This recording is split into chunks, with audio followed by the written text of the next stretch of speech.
Dans cette 6e petite vidéo sur les choses importantes que vous devez savoir concernant l'auto-école, je veux vous parler des coûts de la formation.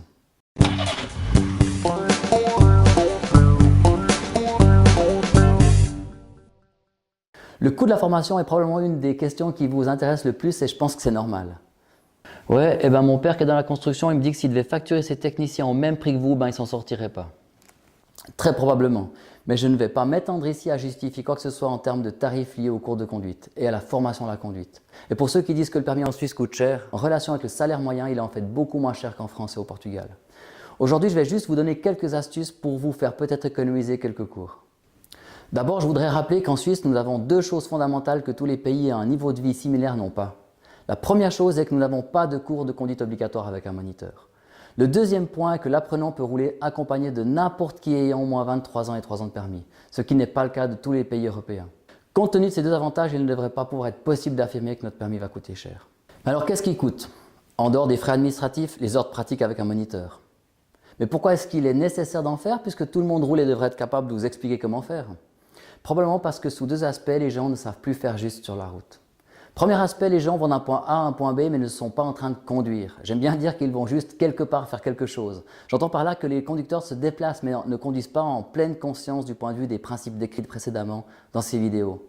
Par exemple en se plaçant juste sur la chaussée ou en intersection, en appliquant des principes de conduite fluide et économique sur la route, et plus généralement de l'application des principes de sécurité et du respect des règles de circulation. Le deuxième aspect concerne les gens qui conduisent de manière consciente et selon les règles mais ne savent pas toujours bien l'enseigner à des apprenants en structurant les différentes étapes d'apprentissage. Ils n'enseignent pas non plus les grands principes de conduite favorisant la fluidité et l'écologie, à plus forte raison qu'eux-mêmes n'ont peut-être jamais appris ces techniques de conduite et n'en sont pas conscients. Du coup, alors même que tout le monde conduit, un insondable abîme se creuse entre ce que font les gens et ce que les apprenants devraient savoir pour obtenir un permis. Et il est finalement nécessaire de recourir à un moniteur de conduite. Sachez qu'aujourd'hui, les nouveaux conducteurs sont bien meilleurs techniquement que leurs parents. Ils manquent juste d'expérience. Quant à leurs parents, leurs compétences de conduite sont justement liées à cette expérience. Ouais, mais est-ce qu'on a vraiment besoin de savoir et penser à tout ça juste pour conduire une voiture, quoi? Alors c'est vrai que c'est une question qu'on peut se poser. Selon les statistiques du BPA sur l'évolution des accidents, on peut clairement établir un lien entre la formation et les conséquences positives sur la route, telles que la diminution des accidents, des blessés, des morts et de toutes les conséquences sociales et économiques qui y sont liées. Selon la police et le TCS, ces accidents coûtent 4,2 milliards de francs par an en Suisse. Les statistiques nous aident à comprendre et à admettre l'utilité et la place d'une formation à la conduite et ses conséquences positives sur la santé et la vie des gens. Le chiffre de presque 600 piétons tués en 1971, réduit à 50 en 2016 avec presque 10 fois plus de véhicules, illustre parfaitement l'évolution positive des comportements. Ces chiffres nous montrent clairement que la diminution des morts n'est pas uniquement liée à l'amélioration des véhicules et à l'infrastructure routière.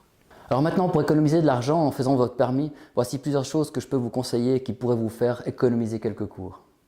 La première chose à faire est de vous entraîner en dehors des cours en faisant ce que le moniteur vous explique. Soyez critique avec ce que vous faites et objectif et réaliste quant à votre niveau. Tous les gens qui m'ont affirmé qu'ils avaient de la peine avec quelque chose n'en ont plus très peu de temps après. L'inverse par contre fonctionne assez mal pour s'améliorer. Deuxième chose, après vos cours de conduite, prenez 5 minutes pour écrire sur une feuille ce que vous avez fait et les points pour lesquels vous aviez plus de difficultés. Relisez-les surtout avant le cours suivant. Troisième chose, soyez critique avec ce que vous voyez sur la route et avec vos proches en premier. Quatrième chose, en tant que proche, montrez l'exemple. Enfin, en cinquième point, acceptez qu'apprendre à conduire, ça ne se fait pas en 2 semaines.